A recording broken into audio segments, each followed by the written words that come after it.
congratulations. You did such an outstanding job in this role. I really could not take my eyes off you. And Wow. I have a 19-year-old and 15-year-old, so it's kind of like, as a parent, it was tough to watch it. Was it hard tapping into Alex? No, for me, my approach to acting, it's not about tapping into something or getting into character. It's about listening to what the other actor has to say.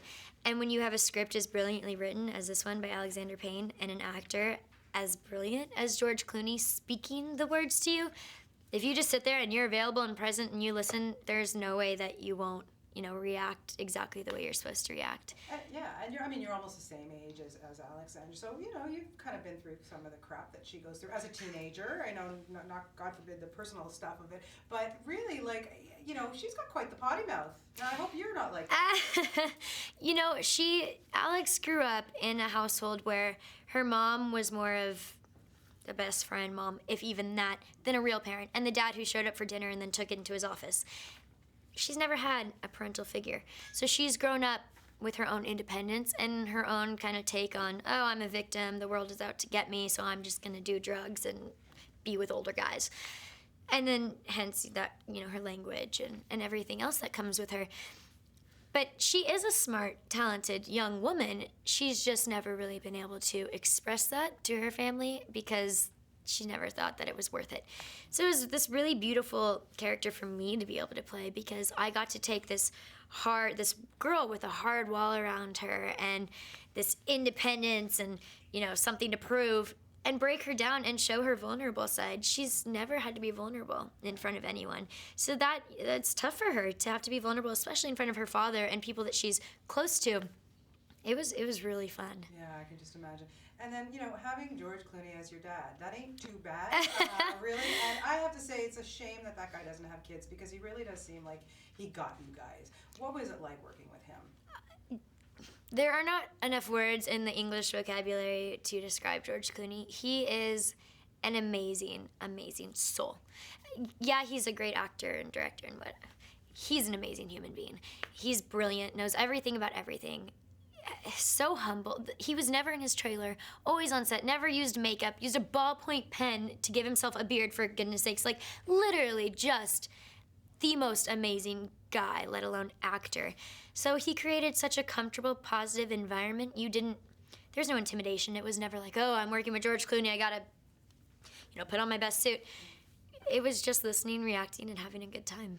And aside from all that, he is a kid.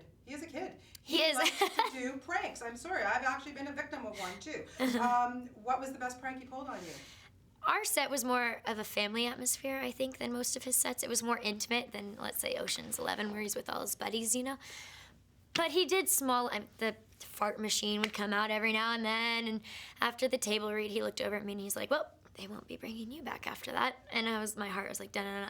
And he got up, turned around, and smiled and winked, and he played small, practical jokes, I think, more than his big, infamous pranks. Just wait until the next few movies. Yeah, exactly. He's warming up on this. I'm telling you. You're been on TV, The Secret Life of American Teenagers. So many young teens look up to you. What's it like to be a role model? That's a lot of pressure. It's bizarre, when people call you a role model.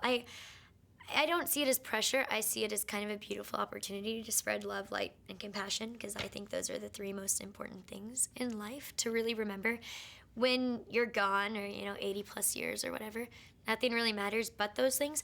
So I think it's kind of cool to empower people, whether they're my age or younger or older, and let them know that, guys, forget all the drama of life. It's really about love and compassion. That's great. No, that's good. That's good. It's important for kids to look up to you like that and that you have that attitude. Leslie, I'm doing a feature on the movie-going experience, and I wanted to know from you, people can now watch movies on their iPods and all these kind of things, but what do you love most about sitting in a theater and watching a movie? When you're in a theater, you don't have distractions. Your phone is in your purse, or hopefully it's in your purse.